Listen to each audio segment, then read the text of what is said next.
सूरत शहर के डिंडोली इलाके में घटना। नमस्कार, आप देख रहे हैं इंडिया टीवी 7 जनता की ताकत। हम आपके साथ पूनम पांडे नजर डालते हैं कुछ खास खबर पर। नगर निगम की गंभीर लापरवाही आई सामने। न्यू डिंडोली की ओर जाने वाली पूरी 500 मीटर सड़क हुई अवरुद्ध। नगर पालिका के मानसून पूर्व प्रदर्शन पर उठाए गए सवाल। कुछ ही दिन पहले बनी थी यह नई सड़क ढह गई। आज सुबह तड़के उसी सड़क पर एक डंपर ट्रक हुआ दुर्घटनाग्रस्त।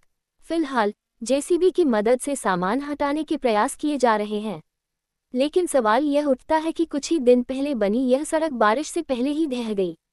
सूरत से ब्यूरो रिपोर्ट। મારું નામ દિનેશ પટેલ। આ સ્થિતિ એવી ખરાબ છે કે ચોમાસા પહેલા આટલો રોડ ખરાબ થઈ ગયો છે તો પબ્લિકને આવવા જવાની કેટલી તકલીફ પડે। લોકો પબ્લિકના વેરાથી આ કામ કરેલા છે। મ્યુનિસિપાલિટીએ પબ્લિક વેરો ભરે છે, આવવા જવાનો રસ્તાનો ટેક્સ પણ ભરે છે, વ્હીકલોના પણ ટેક્સ ભરાય છે, પબ્લિકના મકાનોના વેરા ભરાય છે।